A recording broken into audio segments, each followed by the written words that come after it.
Bertemu kembali dengan saya, Muharman Lubis, pada mata kuliah Enterprise Business Data Analytic ya. Kita akan masuk ke modul ketiga terkait dengan Enterprise Data Warehouse Development.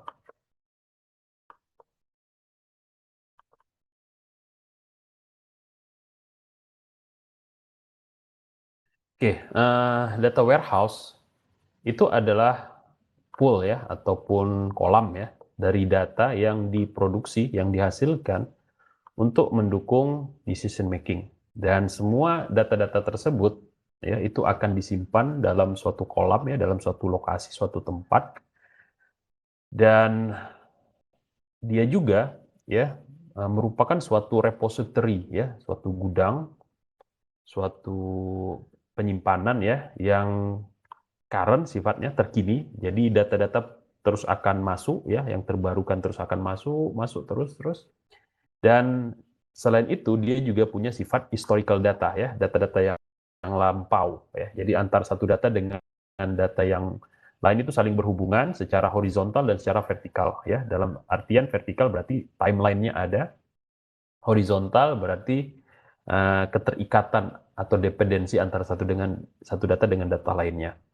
Dan ini terkait dengan interest ya, ada potensialitasnya untuk manajer dalam operasional di organisasi.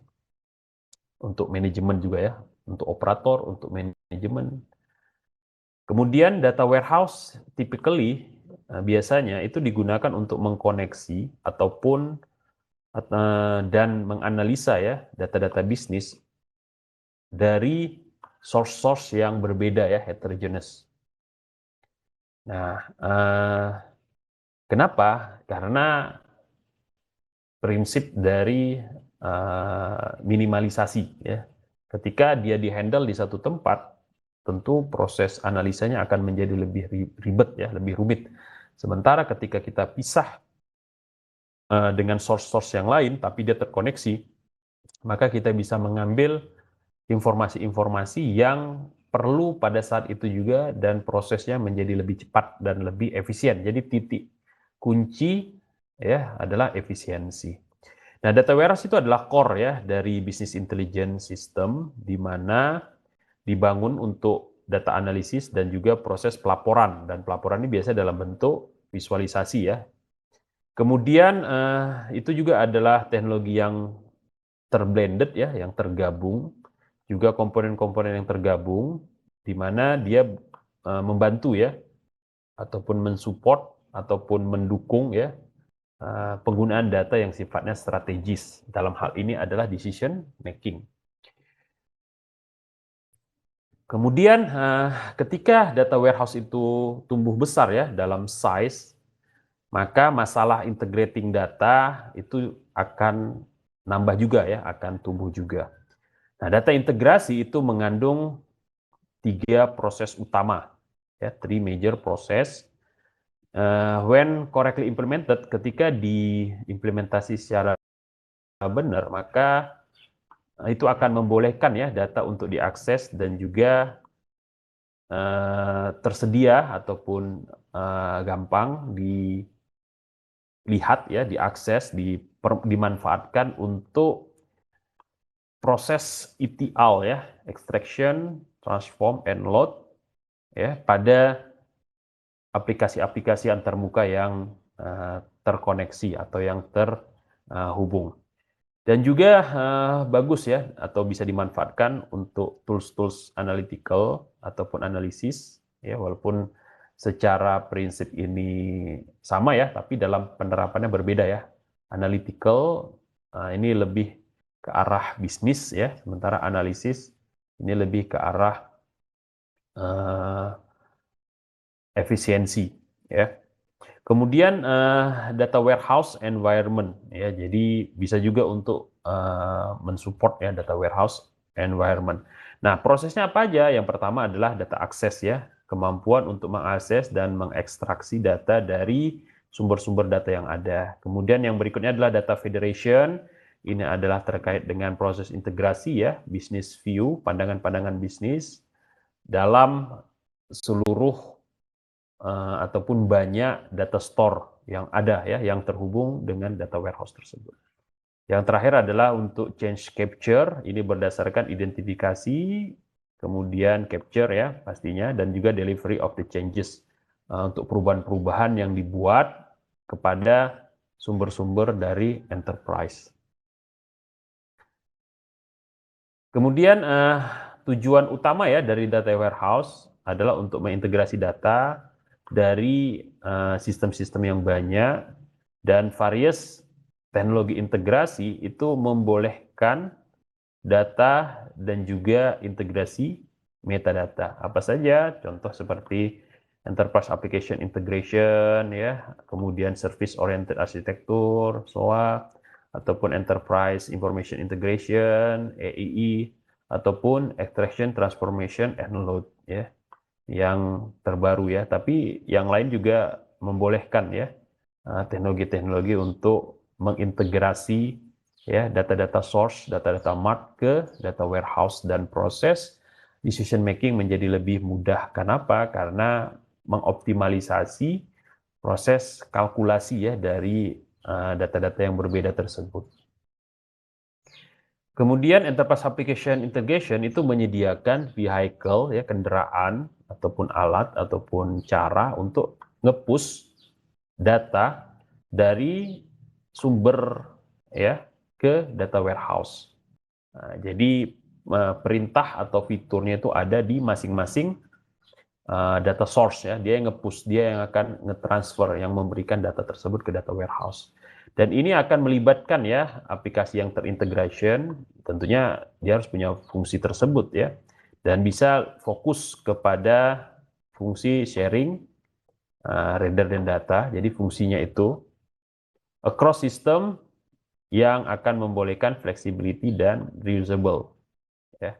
Jadi fungsi sharingnya itu tidak mengharuskan datanya berpindah ya dari satu tempat ke tempat yang lain, melainkan bisa dilihat ya atau diakses secara remote ya dari tempat-tempat yang berbeda, tidak mesti dalam sistem tersebut. Nah ini salah satu fleksibilitas ya. Jadi nggak perlu kita punya datanya dulu ya, tapi melainkan ya tinggal diakses langsung ya, asalkan fungsi sharingnya sudah diaktifkan.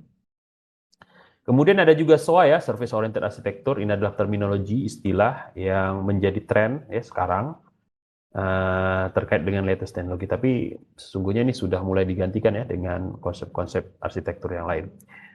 Tapi he gained the popularity ya in beginning of this millennium ya. Kemudian ini refer kepada suatu pendekatan ya dalam perancangan atau arsitektur sistem di mana service itu eksis ya dalam setiap existing sistem ya. Jadi dia ada pada sistem-sistem yang ada juga di perusahaan. Kemudian ada juga Enterprise Information Integration. Ini adalah tools yang evolve, yang berkembang ya, yang menjanjikan real-time data integration. Jadi dalam proses streaming, kita mendapatkan informasi tentang data tersebut, orang lain juga mendapatkan data yang sama pada waktu yang sama, namun dalam tempat berbeda atau lokasi berbeda. Ini dari variety source, seperti relational database, web service, ataupun multidimensional databases. Ini adalah suatu mekanisme untuk nge-pooling. Ya, kalau yang pertama tadi Enterprise Application Integration itu pakai teknologi push, ya. Sementara ini pakai teknologi pooling ya, menarik data dari sistem.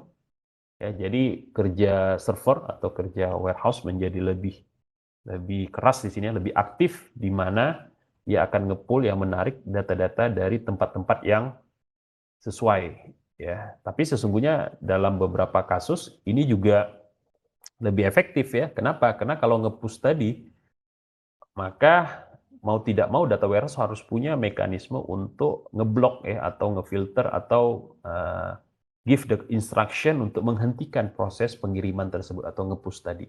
Ya, karena bisa saja data tersebut tidak diinginkan atau tidak perlu, is not necessary in this proses ya, dalam proses tertentu bisa saja belum dibutuhkan gitu, tapi proses berikutnya. Kemudian ETL ya, ataupun Extraction, Transformation, and Load Technology ini sudah eksis ya for some time.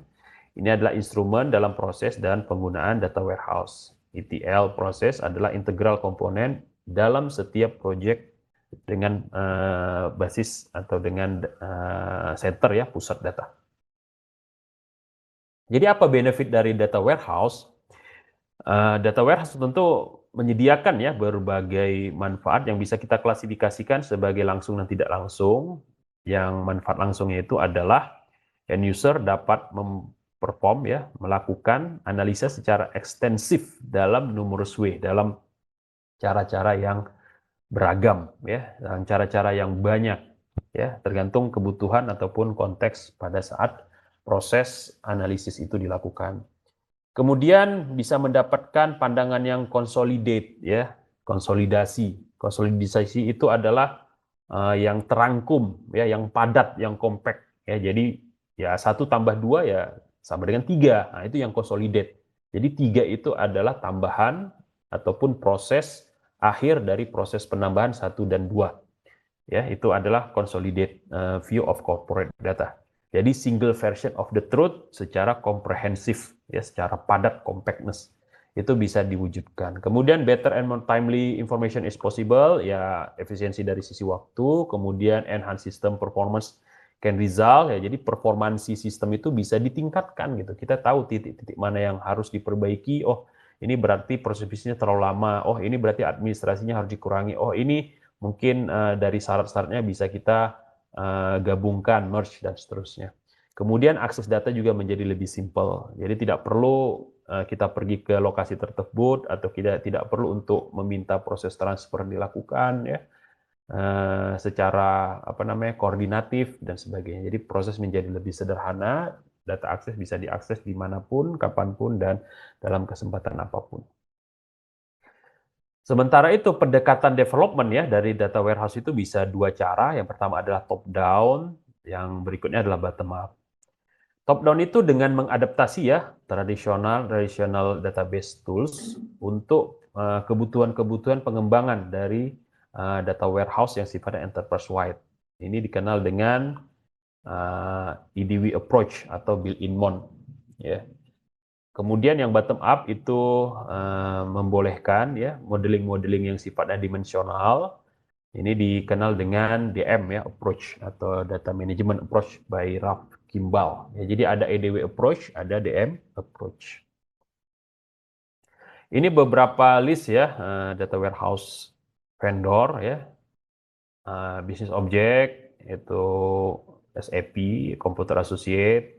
Nah, ini Comprehensive Data Warehouse, DW Tools and Product. Kemudian ada Administration, ini Data Mirror, Data Advantage Group itu Metadata Software, dan seterusnya. Kemudian Inmon model atau EDW model ini pendekatan yang menekankan ya kepada pengembangan secara top down ya, jadi dari eksekutif kemudian turun-turun ke bawah sampai ke employee, di mana ini mengharuskan ya proses pengembangan dari database itu di-establish ya metodenya, toolsnya dalam proses diagram ya IRD, jadi identity relationship diagram itu dibuat terlebih dahulu dan juga penyesuaian ya secara spiral, secara life cycle, kitaran dalam proses pengembangannya. Sementara dalam Kimball model ini pendekatan data mart ya, tadi maaf saya sebut data management ya. Dengan data mart strateginya adalah plan big, build small approach. Ya, jadi data mart ini adalah subject oriented ataupun department oriented data warehouse, di mana ini adalah versi yang paling kecil ya dari data warehouse yang fokus kepada request dari specific department. Jadi ketika dia misalnya perlu hanya untuk laporan keuangan, ya berarti lebih bagus sih buat data mart, atau dia hanya fokus kepada sumber daya data mart atau ke hasil pengajaran dan sebagainya. Tetapi ketika dia perlu data warehouse yang harus melihat hubungan antara finansial, hubungan dengan pengajaran, dengan sumber daya, dan seterusnya, itu mau tidak mau membutuhkan data warehouse. Data mart dengan enterprise data warehouse Ini bisa dilihat ya perbandingannya ada banyak. Kalau dari scope, DM itu lebih kepada one subject area, EDW itu several subject, development time DM itu month atau per bulan ya, sementara EDW itu tahunan, dan bisa dilihat ya, disimak ya perbandingannya. Juga kalau ini kontras ya dari pendekatan, sementara perbedaan antara ini pendekatannya ini juga bisa dibaca ya. Kalau DM itu, kalau Inmon ya, itu subject atau data driven, sementara Kimball itu proses oriented. Nah, sementara kalau primary audience-nya dia IT professional for Inmon, Kimball, and user. Oke, model mana yang paling best? Nah, tentu balik lagi ya, berpulang kepada kebutuhan. There's no one size fits all strategy to data warehousing. Nah, tentunya strategi dari data warehousing ini bisa evolve ya, bisa berubah, berkembang. Nah, dari simple data mart menjadi kompleks data warehouse dalam merespon permintaan ya dari user, kebutuhan pasar, ataupun efisiensi bisnis proses ya, ataupun kebutuhan-kebutuhan lainnya ya, ataupun terkait dengan usaha untuk meningkatkan performansi ya dengan mekanisme kedewasaan ya dalam memanage data resource.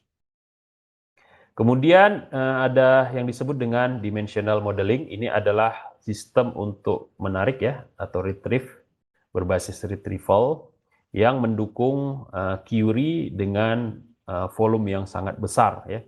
Jadi akses query dengan high volume. Representasi dan juga penyimpanan data dalam data warehouse ini harus dirancang dalam mekanisme atau dalam cara ya yang tidak hanya mengakomodasi tetapi juga ngebus proses query yang multidimensional. Jadi jangan hanya kita ngomongi diakomodasi sudah bisa nih banyak, tapi juga prosesnya itu harus cepat ya, apalagi kalau dimensional query-nya itu banyak ya.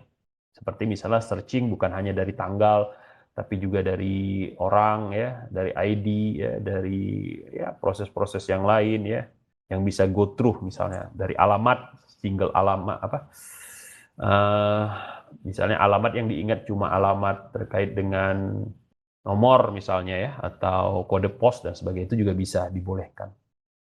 Walaupun datanya itu berada dalam satu field.